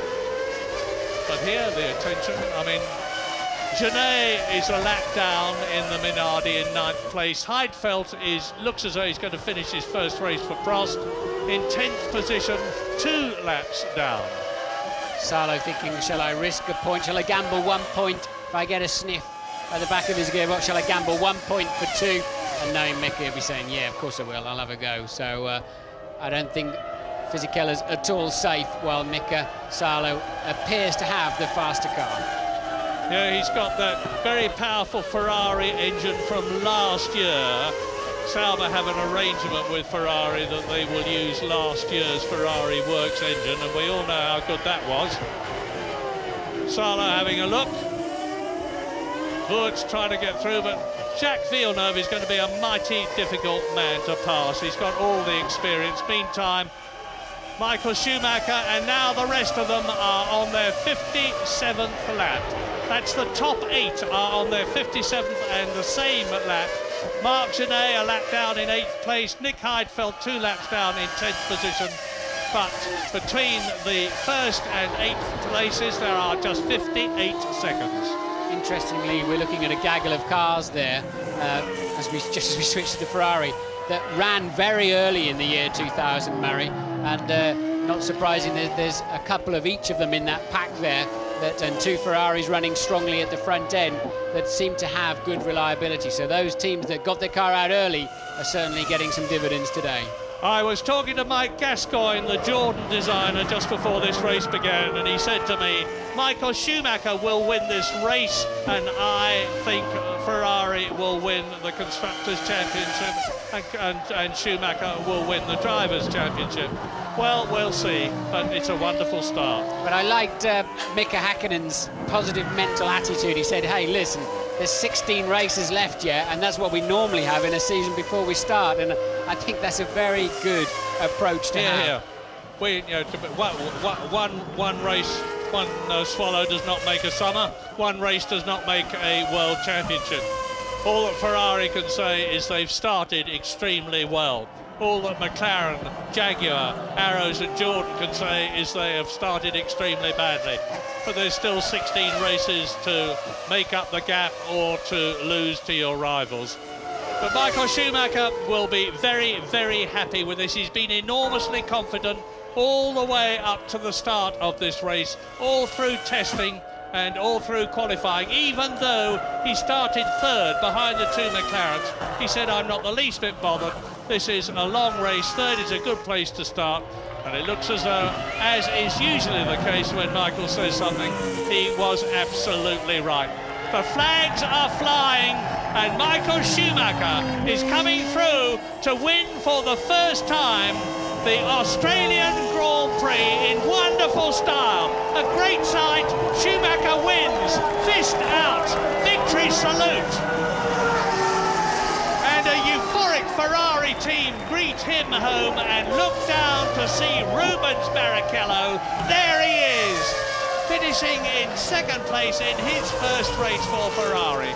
Now, only 7 seconds further back, it should be Ralf Schumacher in the BMW Williams, and it is. Ralf Schumacher finishes 3rd. A great, great finish for him and for the Williams team. That chasing pack is some 27 seconds behind, but at the moment, Villeneuve is heading it from Fisichella still. There he is now, coming through 14 into 15. No position change, it appears, in there. So BAR are going to take their first World Championship points, providing there's no scrutineering hiccups after the race. And over the line they go. Fisichella 2 points, Salo the extra point. We've got 2 Schumachers on the podium, Murray. Ferrari winning this race for the 2nd consecutive year. Yeah, I don't think they will be any happier than the BAR team, who've not only got both their cars home in the top 7, but one of them scoring points, and it's right that it should be Jacques Villeneuve, and the other nearly doing so in 7th position, Riccardo Zonta. But now the 2 Ferrari drivers go round in formation, saluting each other. But the man of the day, as we have seen so very often in the past, is the great double world champion, Michael Schumacher, making a wonderful start for his attempt at a 3rd World Championship in the year 2000 to achieve the goal that he has been fighting for ever since he left Benetton in 1958, to bring Ferrari back to the front, not just in the Constructors' Championship, which in a way was a consolation prize for them last year, but the vital Drivers' Championship, which was last won for them by Jody Scheckter as long ago as 1979. And the BMW Williams sandwiched between the 2 Ferraris. Ralf Schumacher has driven as meritorious a race, in my opinion, as his brother. I think it was a solid drive from Ralph, actually, in the middle of the pack there. The pit stops worked out well for him. The reliability stakes worked out well for him, but a good, solid drive, as we saw so many times last year. Michael's going to be very, very happy, isn't he? Got his teammate beside him, his kid brother behind him. He leads the World Championship. He's got a good car underneath him with a lot of reliability. He's, well, what else could he ask for? Well, the Drivers' Championship, of course, is as the finish in the race. Michael Schumacher leads with 10 points, Barrichello second on 6, Ralf Schumacher third on 4, Villeneuve fourth on 3, Fisichella fifth on 2, Mika Salo a fine 6th with 1 point. Ferrari lead the Constructors' Championship with a total of 16 points, the maximum they can score from first and second. 12 points ahead of Williams, and who would have forecast that 2 hours ago? And James Allen is with Ferrari designer Ross Brawn. Ross, a terrific win for Ferrari today, a 1-2. How do you stand, though, relative to McLaren, do you think, with the car? You think you're on a level? It looked to me, performance-wise, we're pretty comparable. I mean, obviously Rubens got stuck, but Michael could respond when Häkkinen responded, but it's going to be very tough. I mean, it looks to me as though they're very, very similar. And it's got the makings of a great year. But at least we're starting here competitive. Last year we were a bit desperate. So I'm really, really happy with today. I spoke to Rubens yesterday. I said, are you looking forward to benefiting from one of those famous Ross Brawn strategies? And he said to me, you betcha. And you switched it for him today, didn't you? Yeah, it was again a no-loss strategy, really, because when it became clear Frentzen was going to go longer, we took a chance and it worked out. Heinz Harald had a problem, so I'm not sure what would have come from that, but no, we were pleased with that. Well done, Ross. Thanks. Pleased? I should think he's pleased. He goes back to Maranello, a top man, and I haven't mentioned, I said he was the Ferrari designer. Ross Brawn, of course, is the Ferrari technical director. Let's give the credit where it's due for the design of that car to South African Rory Byrne. Well done, Rory, you are a star. And so is Michael Schumacher, and so is Rubens Barrichello, as Ralf Schumacher looking cool, calm and collected as ever. Embraces his brother. Oh, there's never been two brothers like this in Formula One. We've had them in the past, of course, the Rodriguez brothers and various others, not all that many of them, but this is the most successful brother partnership of all time in Formula One. Ralph on the right, Michael on the right, on the left, showing again that when he's happy, he is very, very happy. A walk in Albert Park for Michael Schumacher this afternoon, and Jean Todt, the sporting director of Ferrari, pretty pleased with himself and the entire team. It was faultless, really, wasn't it? McLaren getting away at the start of the race and with a 1-2 there, but Ferrari coming through at the end, and it was just so easy for Michael. I've never made any secret of my admiration for Michael Schumacher, and one of the many things I like about him is his uninhibited joy when he does well. I mean, he's not a grey man who doesn't show any emotions at all. If he wins, he's happy, and he shows it. And I bet you, when he gets on that podium, he's going to do the famous Michael Schumacher leap, high up in the air, to say, I am there, I am number one, I am a very happy man. And Melbourne, as ever, has seen a superb race.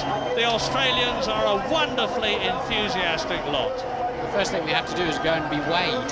They stand on some scales holding their crash helmet to make sure that they match the weight that has been allocated to them pre the race, and there's no shenanigans going on there. There's Michael when he got out of shape towards the end of the race while he was just playing around, but as soon as they get off the scales, they zoom up a tunnel, a passageway behind and up onto the podium, and when they look out, you can see the crowd that Michael's going to look out onto, and they've got lots of red hats and red t-shirts and Ferrari flags to wave at him.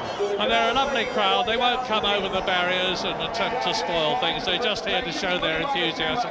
Incidentally, the new Premier of Victoria, the state of Victoria, in which we are situated here at Melbourne, the Honourable Steve Bracks, will be presenting the trophy to Michael Schumacher as a winner. And then James Strong, who's the chief executive of Qantas, who've done so much for this race, is going to be giving the Constructors' Championship trophy to, I expect, Jean Todt, it's normally him, or he might ask Ross Broad to go up. Ron Walker, who's chairman of the Australian Grand Prix Corporation, and probably more than anyone else is responsible for the success of this race here at Melbourne, will be giving the second prize to Rubens Barrichello. And then John Osborne of CAMS, which is the governing body of motorsport in Australia, is going to give Ralf Schumacher his trophy. Enormously happy Ferrari team, of course. They all work hard. Arrows work hard, Jordan work hard, Minardi work hard, Williams work hard. Some get the success and the rewards, some don't. And they certainly going to Ferrari, and just listen to the crowd. And there's Michael. Is he happy? Yes, of course he is. So is Ralf on the right. Rubens Barrichello on the podium in the scarlet Ferrari overalls for the first time, and it won't be the last. And there is Steve Brax on the left, the Honourable Steve Brax, the Premier of Victoria, in the dark suit, and he'll be making a mighty fast getaway when those champagne bottles spray and the German national anthem sounds on for Michael Schumacher.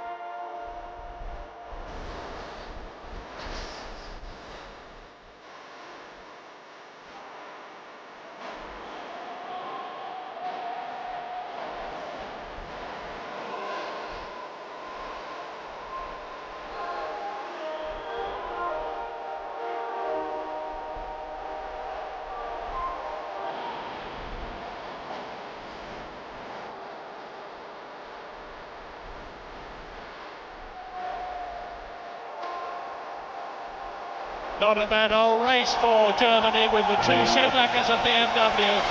But for Ferrari, the constructors, the Italian national anthem.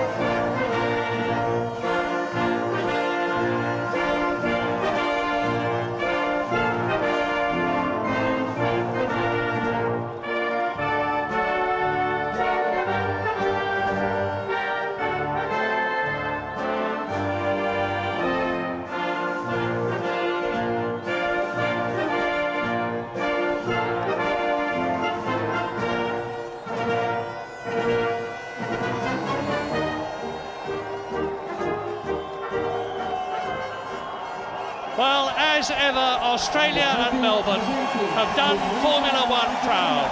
A wonderful way to start the new season. Yeah, it's been a spectacular weekend. A few of the top drivers have been in the wall, damaged their cars, but at the end of the day, Michael Schumacher is the man holding the silverware with such an advantage going into Brazil. No points for Jordan, no points for McLaren. No points for Arrows either, but a wonderful trophy, incidentally. That is undoubtedly the nicest trophy of the year. Australians, there's Ron Walker, Big Ron, who's the top man here in Melbourne. Look at that trophy, Australian diamonds, gold, and the Qantas leaping kangaroo in the centre. And Ralf Schumacher gets to take one home for the second year in succession for third place. Well, this is going to be a Grand Prix that Michael Schumacher will remember for a long time, with every good reason, as he gives Rubens Barrichello and the Premier of Victoria a dousing in champagne. Ron Walker just avoids it. I don't think that they were designed for that purpose, those trophies, but Rubens used it to very good, somebody used it to very good effect there. Well done, Michael, well done, Ferrari. Well done, Ralf Schumacher and BMW Williams, and let us remember too, well done, Jenson Button.